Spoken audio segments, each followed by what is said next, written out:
So cute. It's adorable யா. எவ்வளோ அழகு பாரு. மேபி இது நல்ல ப்ரீட் டாகாக இருக்கணும். மை டியர் தோழர்களே, அதுக்கு முன்னாடி எங்கள் சேனலை லைக், ஷேர் அண்ட் சப்ஸ்கிரைப் பண்ணிடுங்க. எதில் விட்டோம்? மை டியர் தோழர்களே, பெட் ஷாப் டிவியில் பார்க்குற அனிமல்ஸுக்கு நம்ம கொடுக்குற சர்டிஃபிகேட் இதுதான். ஆனால் ஸ்ட்ரீட் டாக்ஸுக்கு ஐய தெருநாயா. மனுஷங்க கிட்ட காட்டுற அதே பார்ஷியாலிட்டி தான் மிருகங்களுக்கும் காட்டுறோம்.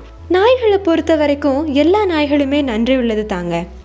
ஆனால் என்ன, வியாபாரத்துக்காக நாய்களையும் பிரிக்க ஆரம்பிச்சாச்சு.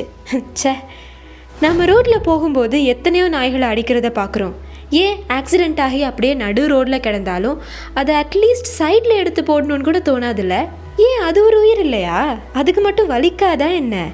இதே ஒரு மனுஷனுக்கு அப்படி நடந்தா சும்மா விட்டுருவோமா? போலீஸு, கேஸு, ஹாஸ்பிட்டல்னு எவ்வளோ அலப்பறைய போடுறோம். ஏன்னா தெருவிலங்குகளுக்கு ஒன்றுனா கேட்க ஆள் இல்லைன்னு நினப்பு. விலை கொடுத்து ஒரு நாயை வாங்கினா அதை பொத்தி பொத்தி வளர்க்க வேண்டியது.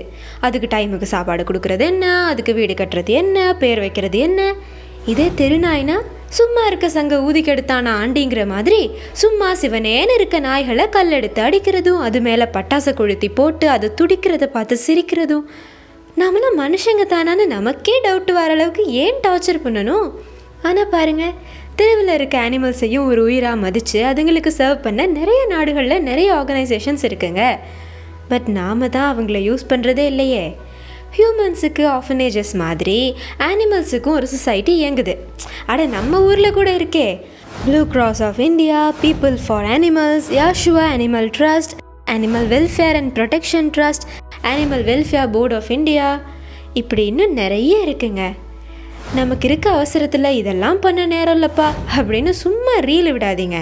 இனிமேலாவது நீங்கள் போகிற வழியில் இப்படி ஏதாச்சும் தெருவிலங்குகளுக்கு நடக்கிற அநியாயத்தை பார்த்தா பக்கத்தில் இருக்க ஒரு ட்ரஸ்ட்டுக்கு ஜஸ்ட் ஒரு கால் பண்ணி இன்ஃபார்ம் பண்ணுங்கள்.